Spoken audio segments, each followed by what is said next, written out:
Bismillahirrahmanirrahim. My name is Mubashir Bashir and all you are welcome in my channel Access of English Learning.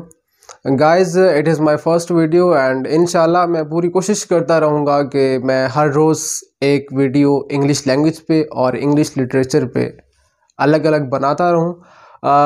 मेरी जो first priority थी वो grammar से थी, क्योंकि grammar is the base, it is the root of any language. English हो, कोई भी अदर लैंग्वेज हो, लैटिन है, फ्रेंच है, ग्रीक है, तो हर लैंग्वेज की एक अपनी जो है वो कुछ रूल्स होते हैं, कुछ रेगुलेशंस होते हैं।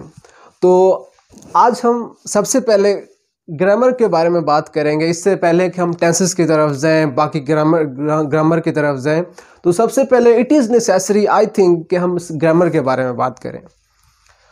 सबसे पहला सवाल, उसका जवाब मैंने नहीं देना, आपने जवाब देना है और इसका जवाब आपने कमेंट सेशन में लिखना है। I know you are intelligent, लेकिन थोड़ा पता तो चले कि how much you are creative.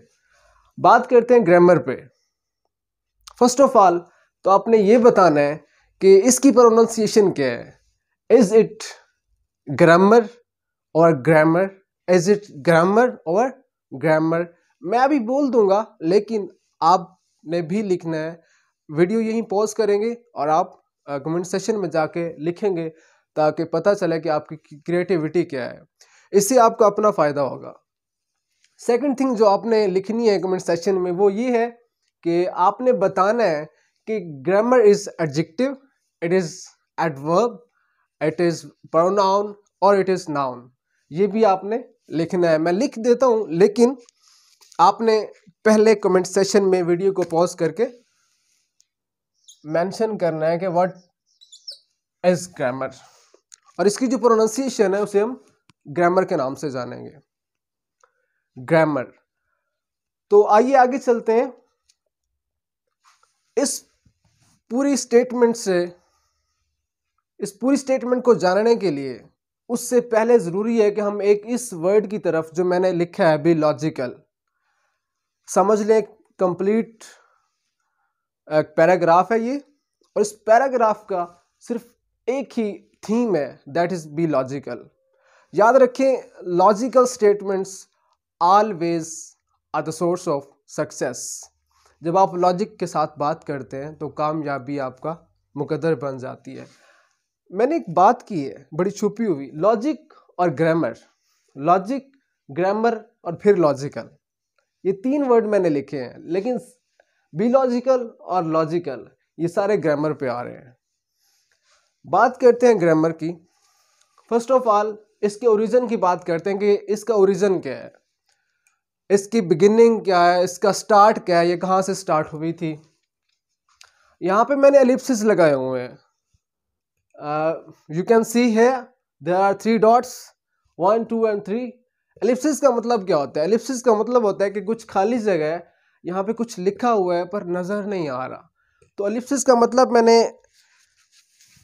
Ellipsis मैंने इसलिए लगाए थे कि ये सवाल भी आपसे ही होगा कि यहाँ पे क्या आ सकता है, कि आप बताइएगा ग्रामर कौन सी लैंग्वेज से ड्राइव किया गया था, कौन सी ज़बान से अखज़ किया गया था।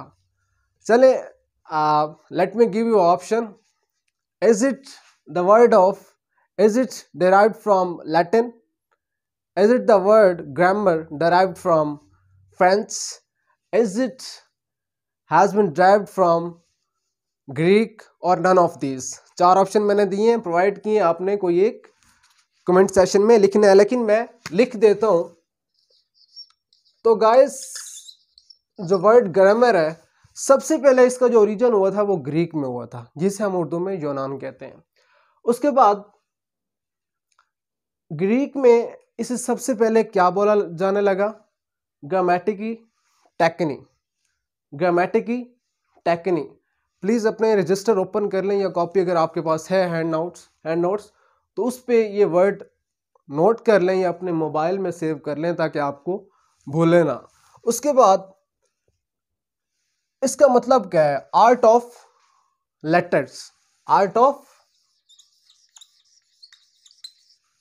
ऑफ लेटर्स, इसको क्या कहते हैं? Art of letters. उसके बाद याद रखें, आपको इस बात का अंदाज़ा होगा कि ग्रीक के बाद ओल्ड फ्रेंच, जिसे हम फ्रांस कहते हैं, इन्होंने इंग्लिश पे कुछ अरसा इंग्लैंड पे गवर्नमेंट की थी। इंग्लैंड पे जो है वो एक अपना ऑक्यूपेशन इनका था। तो ओल्ड फ्रेंच में इसको क्या कहा जाने लगा?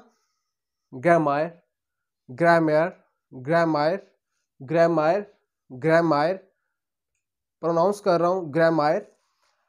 फिर ओल्ड इंग्लिश, ओल्ड फ्रेंच, जब फ्रेंच लोगों ने इंग्लैंड से लेफ्ट किया तो उसके बाद ओल्ड इंग्लिश यानी कि इंग्लैंड के लोगों ने इसका नाम क्या रखा? ग्रामर। सबसे पहले ग्रामेटिक की टचनी, ग्रामायर और फिर ग्रामर। फिर मिडिल इंग्लिश में इसका प्रॉपर नाम ग्रामर ही आ गया। उसके बाद अगर हम डेफिनेशन की बात करें, नहीं, इट वुड बी अननेसेसरी, हम बात करते हैं व्हाट इज ग्रामर, ग्रामर है क्या। उर्दू में बात करते हैं। उर्दू में ग्रामर को क्या कहते हैं? असूल व जवाबित, कवानीन या असूल इंशा, तौर तरीके, कवायदो इंशा परदाजी, सर्फ व नहव, इन सब को एक ही चीज कवर कर रही है, ग्रामर। ये भी ग्रामर है, ये भी ग्रामर है, ये भी ग्रामर है, ये भी ग्रामर है। इंग्लिश में है तो rules and regulation, grammar, laws, mediums, grammar, norms, tradition, medium, grammar. Tradition से याद आया, याद रखें, जब आप किसी भी कल्चर का हिस्सा होते हैं, of course all we are the part of any culture, we are Saraiki, we are Punjabi, we are Pakhtun, whatever. जब हम किसी भी कल्चर से हमारा ताल्लुक होता है तो उस कल्चर की कुछ ट्रेडिशंस और कस्टम होते हैं। जब उनको फॉलो किया जाता है, वो कस्टम जो ट्रेडिशंस होती हैं, उसे क्या कहते हैं? ग्रामर। अगर आप उनको फॉलो नहीं करेंगे तो it would be said that you are not following that culture, you are not the part of that culture. समझ आ रहा है आपको? Is it clear? आगे चलते हैं। Set pattern, norms and tradition, ये बात यहां तक क्लियर होगी। उसके बाद आते हैं हम डेफिनेशन की तरफ। What is grammar? Grammar is the rules by which a language is operated. बात फिर वही आ गई, रूल्स। ग्रामर इज द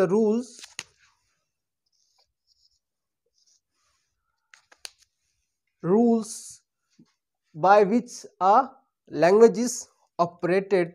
किसी भी जबान के अपने कवानीन होते हैं।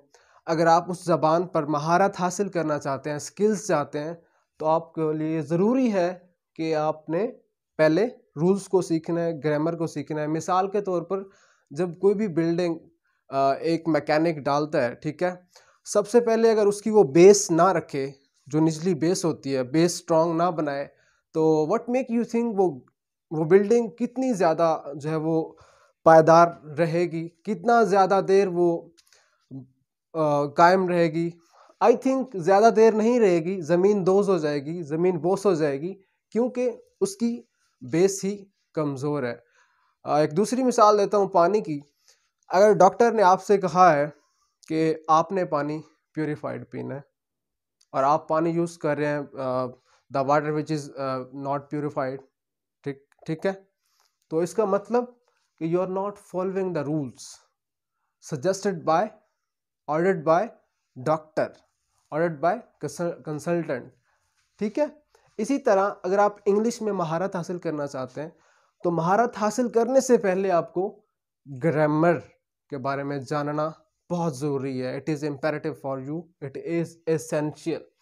बात करते हैं यहाँ पे डेफिनेशन की। Persons knowledge is called grammar. अब यहाँ पे आपको समझ नहीं आ रही होगी कि पर्सन्स नॉलेज किसी भी बंदे का इल्म ग्रामर कैसे कहलाता है। वो इस डायमेंशन में कहलाता है, वो इस डायरेक्शन में, वो इस पर्सपेक्टिव से।